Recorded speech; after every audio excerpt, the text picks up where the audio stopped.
Hey guys, welcome to my channel. இன்றைக்கி நம்ம பார்க்க போகிற ஸ்பெஷல் ரெசிபி என்னென்னு பார்த்தீங்கன்னா மசாலா சாய். மசாலா சாய் எப்படி செய்யலாம், அதுக்கு என்னென்ன பொருள் தேவைன்னு வாங்க பார்த்துடலாம். டீத்தூள், பால், சர்க்கரை, இது தாங்க மெயின் மசாலா. இஞ்சி, ஏலக்காய், கிராம்பு, பட்டை, இந்த நாளையும் முதல்ல நம்ம இடித்து எடுத்துக்கலாம். இடித்து எடுத்ததுக்கப்புறம் நான் அடுத்த ஸ்டெப்பை சொல்கிறேன்.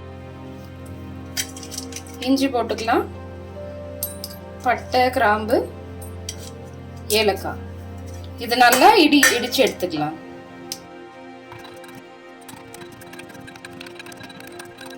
இன்னும் பாதியமா நல்லா தட்டி எடுத்தாச்சுங்க. இப்போ தண்ணியில நம்ம இந்த தட்டி வச்சிருக்கிற இஞ்சி, கிராம்பு, ஏலக்காய், பட்டை, இது எல்லாத்தையும் இதுல போட்டுடலாம். இது கூடவே ஒரு டீஸ்பூன் டீ தூள் எடுத்து வச்சிருக்கிறேன், அதையும் போட்டுக்கலாம்.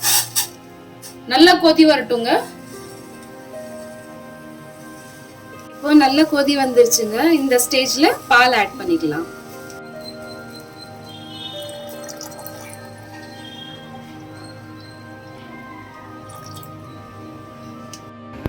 பால் ஆட் பண்ணியாச்சுங்க. பால் ஆட் பண்ணதுக்கப்புறம் ஒரு கரண்டிட்டு சாயாவை நல்லா மிக்ஸ் பண்ணி விட்டுக்கிட்டே இருங்க. ஏன்னா நுர பொங்குச்சுன்னா அப்புறம் அது கேஸ்லலாம் பட்டு ஸ்பாயில் ஆகிடும்.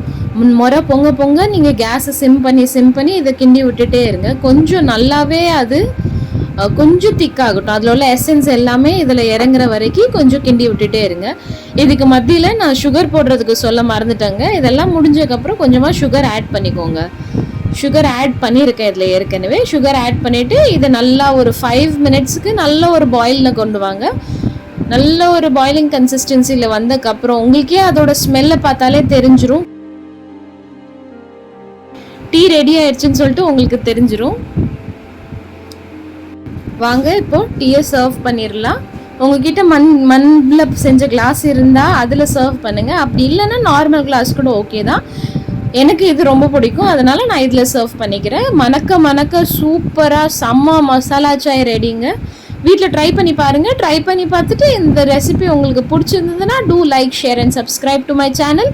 இதை நீங்கள் ட்ரை பண்ணியிருந்தீங்க அப்படின்னா ப்ளீஸ் கமெண்ட்ஸில் சொல்லுங்கள்.